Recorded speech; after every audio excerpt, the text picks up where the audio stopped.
United States.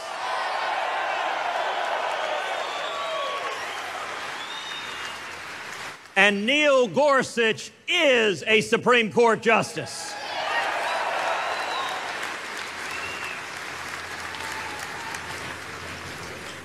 Elections matter. This election, in November of 2016, this election mattered, and I'm here today to say thank you. The men and women here and across the country won this election in 2016.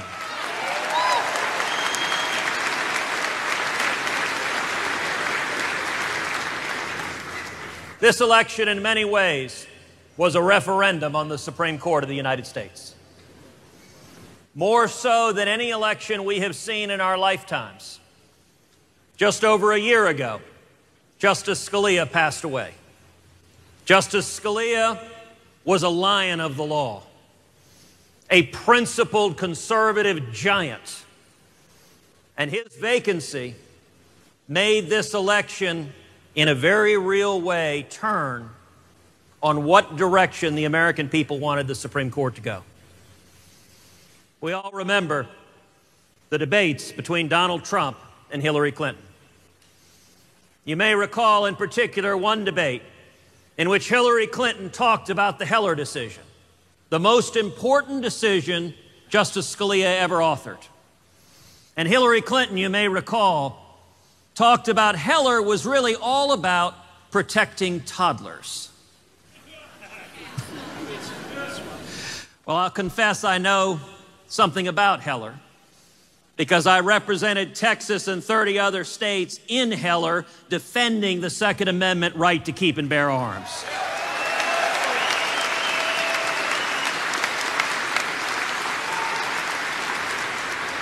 And you know, it's striking. You can read the Heller majority opinion, you can read the dissent, and you can search in vain. Do you know what word is found nowhere in Heller? Toddler. Heller had absolutely nothing to do with toddlers. Instead, Heller concerned an individual, Dick Anthony Heller, a federal police officer who wanted to exercise his constitutional right to keep and bear arms in his home.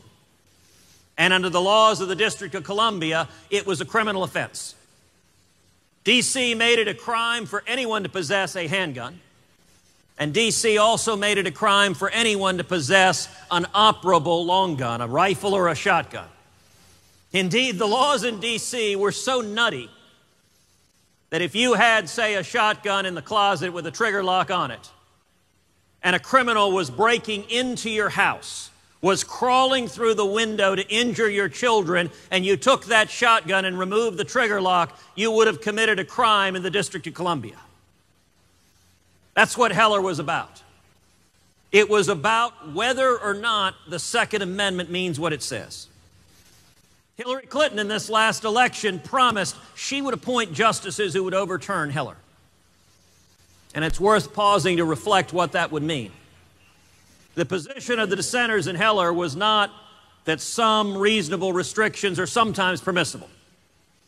The position of the dissenters in Heller was far more radical than that. 4 justices on the Supreme Court said the Second Amendment does not protect any individual right to keep and bear arms whatsoever. Their position was it is only a, quote, collective right of the militia, which is fancy lawyer talk for a non-existent right. Had the dissenters prevailed, the result would have been the Second Amendment would effectively have been erased from the Bill of Rights. It would have meant that any state, any locality, or the federal government could pass a law making it a crime for you or me or anybody else to exercise our Second Amendment right to own even a single firearm, and we would not have had any judicial avenue to challenge that. This election turned on that question, and millions of Americans came out precisely to protect the Bill of Rights. When Justice Scalia's vacancy occurred, Mitch McConnell and Chuck Grassley and Republicans in the Senate, quite rightly, said we are going to hold this seat vacant and let the American people decide.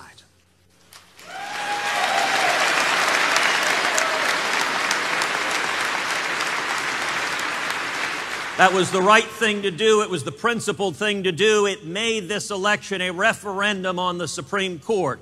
The NRA, as an institution, played a critical role in mobilizing millions of Americans to protect the Constitution.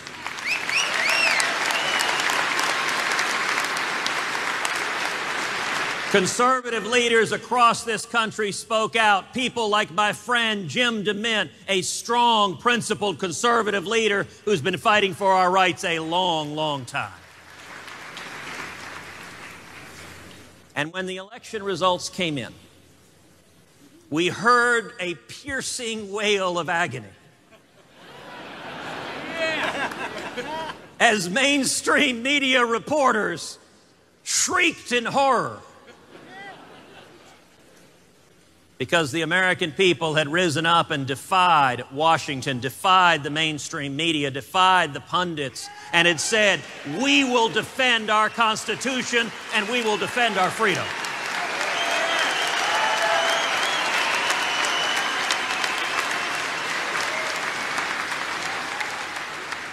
To underscore what was at stake, one needs look no further than a recent decision from the Fourth Circuit Court of Appeals. Fourth Circuit Court of Appeals used to be the most conservative court of appeals in the country, used to be a bastion of constitutional principle. But after 8 years of Barack Obama, the Fourth Circuit Court of Appeals has become a left-wing sinkhole. The Fourth Circuit just recently upheld Maryland's ban on so-called assault weapons and Maryland's ban on large-capacity magazines. And the test that the Fourth Circuit Court of Appeals put out for the Second Amendment is they said the Second Amendment does not protect any weapons that might be useful in a military context. Now listen, that is not just legal interpretation. That is not just a reasonable position. There's a technical word for what that is. That is nuts.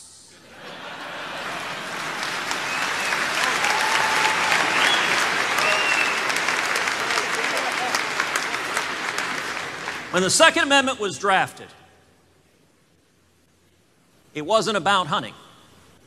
Hunting is a lot of fun. In Texas, I enjoy hunting. Hunting is great. Target shooting is great fun. Second Amendment is not about target shooting either. The Second Amendment, the reason it is in the Bill of Rights is the Second Amendment reflects the fundamental right of each and every one of us to defend our homes and our families and our children from anyone that would seek to do them harm.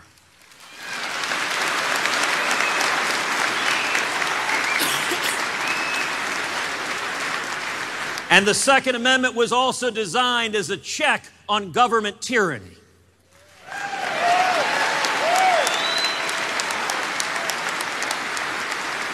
That an armed citizenry is a free and independent citizenry empowered to defend our fundamental liberties.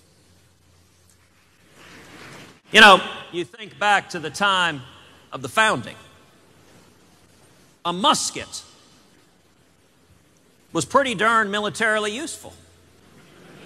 It's what everyone carried into combat, was a musket. Anyone know the first gun control laws in the United States?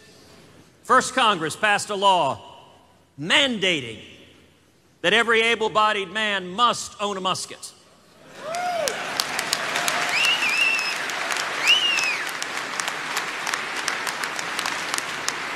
That's gun control founding father style. Now, the reason they wanted you to have a musket was precisely because it is useful in a military context to defend yourself, to defend your family against those seeking to do you harm. The Second Amendment, under the Fourth Circuit's test, it only protects things that would be useless in a military context. Apparently, the Second Amendment is all about protecting your right to own a feather duster. That's just one example of how the courts and judicial activism are undermining our basic rights. This election, let me say, when President Trump nominated Neil Gorsuch to the Supreme Court, President Trump honored his promise and commitment to the American people.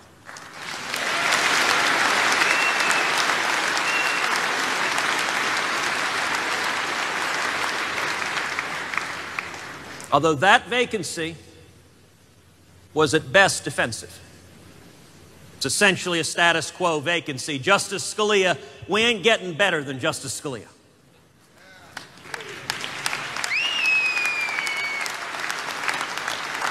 I believe very soon we're going to see another vacancy.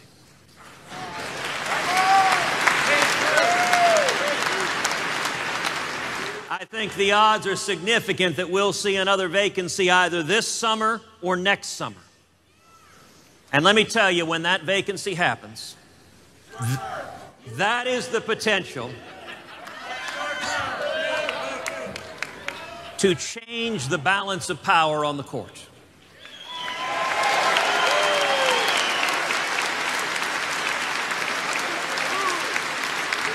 Now, I fully expect that the Democrats are going to go to war to stop the next Supreme Court nominee. Fortunately, we know the Democrats won't use anything that's useful in a military context. So maybe they will go to war with their feather dusters. But this next vacancy, I hope and pray that President Trump continues to honor his promise to nominate principled constitutionalists who will ferociously defend the Bill of Rights.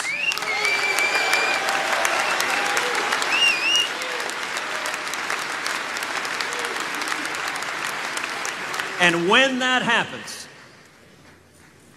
it will be incumbent on all of us, each and every one of us, to inform, to educate, to mobilize the American people that the only way we defend our liberties is if we stand up and fight to protect the Bill of Rights and the Constitution.